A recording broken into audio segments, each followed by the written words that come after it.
जय श्री कृष्णा। स्वागत है आपका सारथी त्रिशला के साथ।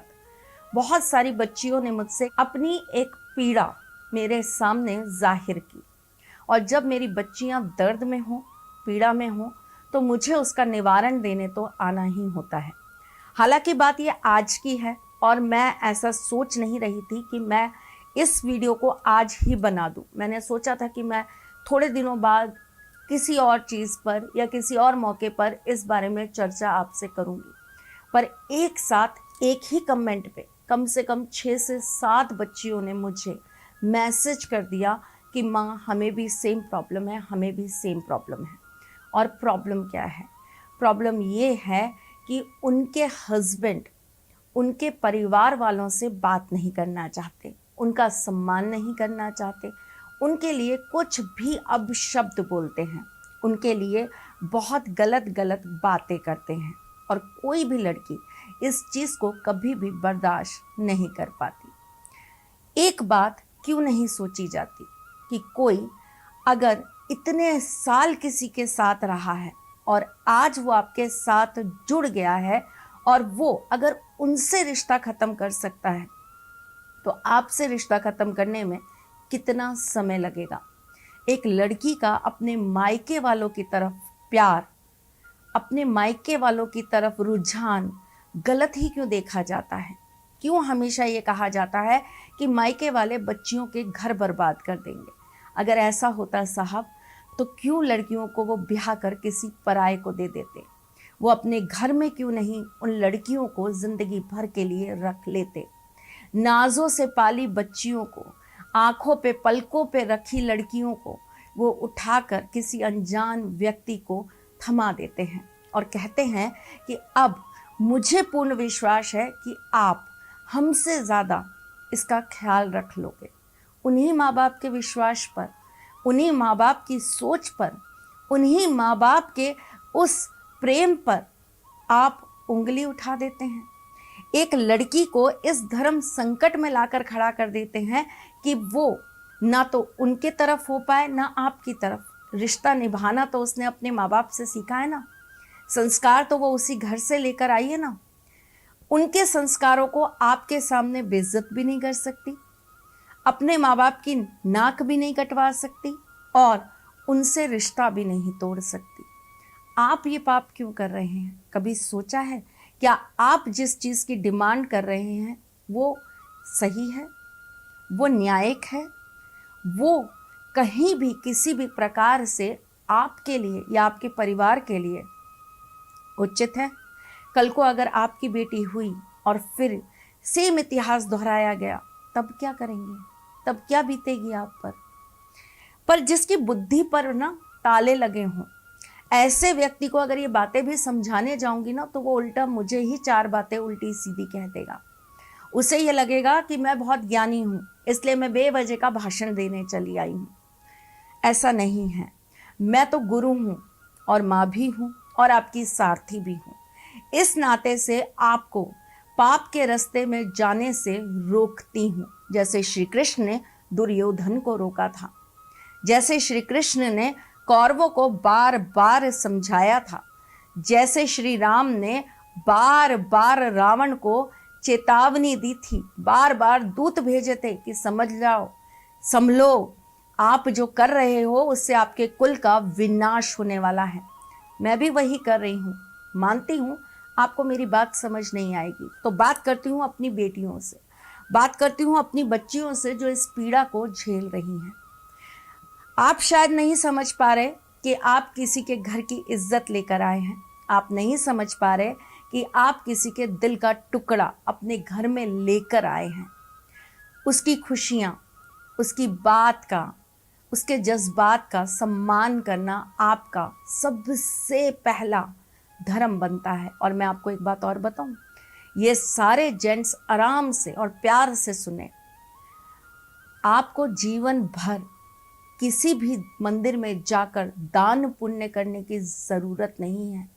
आप जो अमानत लेकर आए हैं ना किसी के घर से, अगर आपने उसे ढंग से संभाल लिया, उसको अगर आपने खुश रख लिया तो ये मान कर चलिए आप ईश्वर की नज़र में सारे के सारे पुण्यों के भागीदार हो जाएंगे।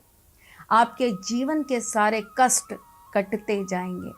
आप उसे लक्ष्मी की तरह अपने घर में ब्याह कर लाए हैं तो वो आपके लिए ईश्वर और आपके बीच का रास्ता बन जाएंगी। जब किसी लड़की के साथ ये दिक्कत आती है, ये परेशानी आती है कि वो अपने माँ बाप के और अपने पति के बीच में किसी एक को नहीं चुन पाती, बहुत फंस जाती है।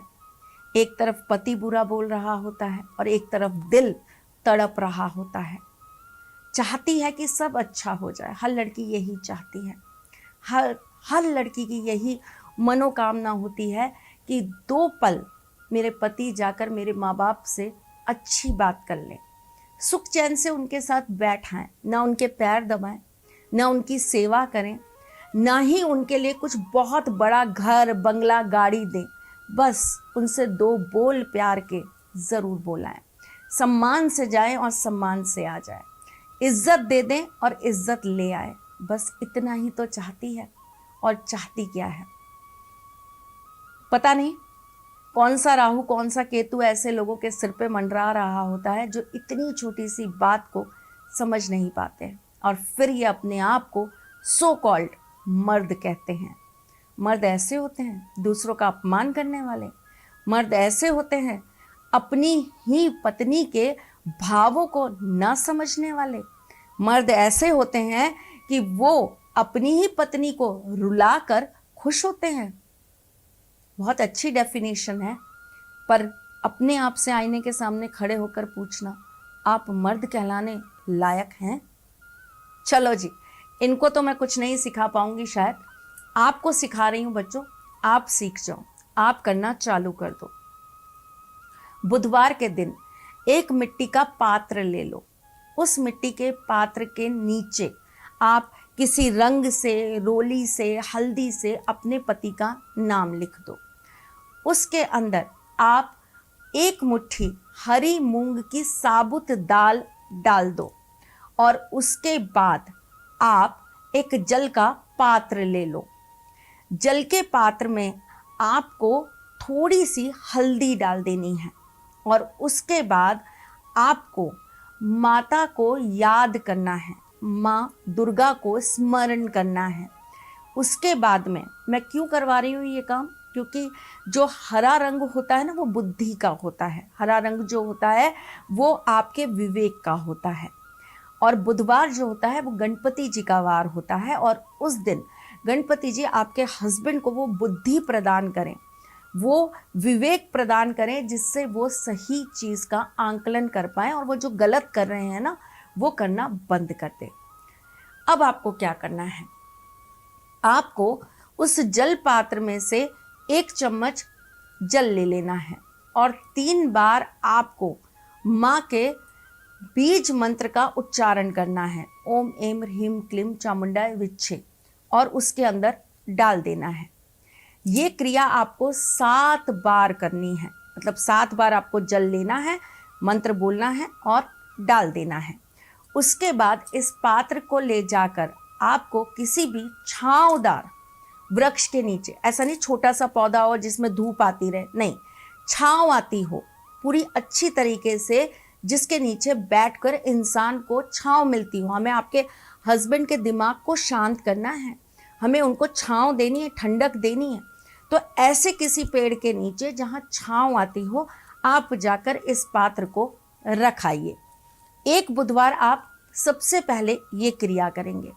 अगले बुधवार, अब अगर किसी लड़की के पीरियड्स आ रहे हैं तो वो छोड़ देगी और उसके बुधवार कर लेगी, कोई दिक्कत नहीं है, ये कटेगा नहीं या आगे टू बी कंटिन्यूड हो जाएगा, ठीक है। उसके बाद जो दूसरा बुधवार आएगा उस पे आपको एक ताला ले लेना है। ताला और चाबी दोनों को आपस में बांध देना है, ताले को बंद कर देना और चाबी भी उसके साथ बांध देना। एक काले कपड़े के अंदर उसे डालकर आपको अच्छी से उसे भी बांध देना है और इसे ले जाकर आपको किसी भी सुनसान जगह पर छोड़ आना है।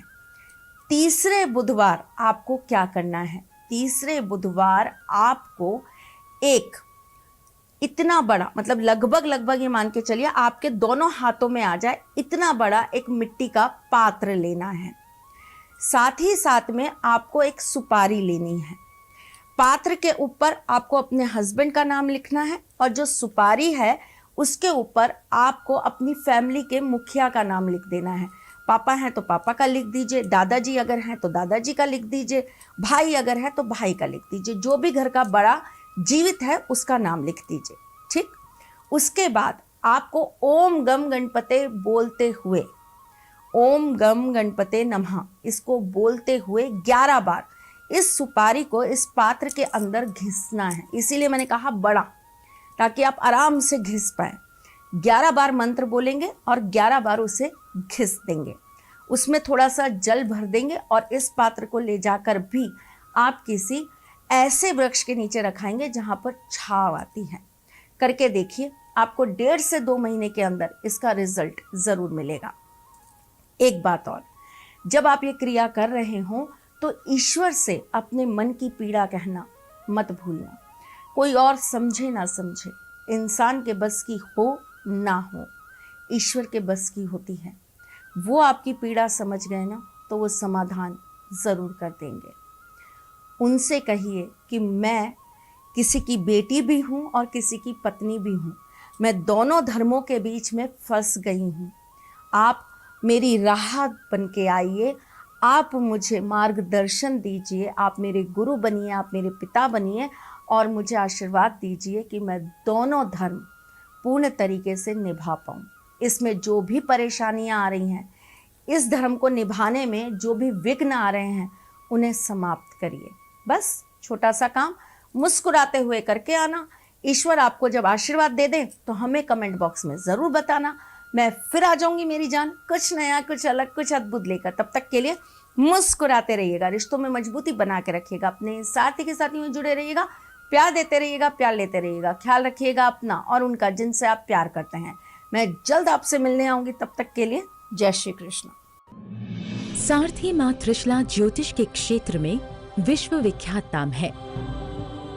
ज्योतिष शास्त्र में पीएचडी मां त्रिशला पिछले 22 वर्षों से ज्योतिष की सभी परंपरागत विधाओं के साथ साथ अनेक दुर्लभ गुण विधाओं जैसे परछाई एवं नव्स के अध्ययन से अपनी सटीक भविष्यवाणी और पूर्वानुमान के लिए विख्यात हैं। अपने उपायों द्वारा लाखों लोगों का जीवन संवार चुकी मां त्रिशला लगातार 2016 से ज्योतिष विभूषण अवार्ड प्राप्त कर रही हैं। साल 2018 में उन्हें उत्तराखंड के मुख्यमंत्री त्रिवेंद्र सिंह रावत ने ज्योतिष विभूषण अवार्ड से सम्मानित किया था और साल 2016 में उन्हें राजस्थान में बेस्ट एस्ट्रोलॉजर के अवार्ड से नवाजा जा चुका है।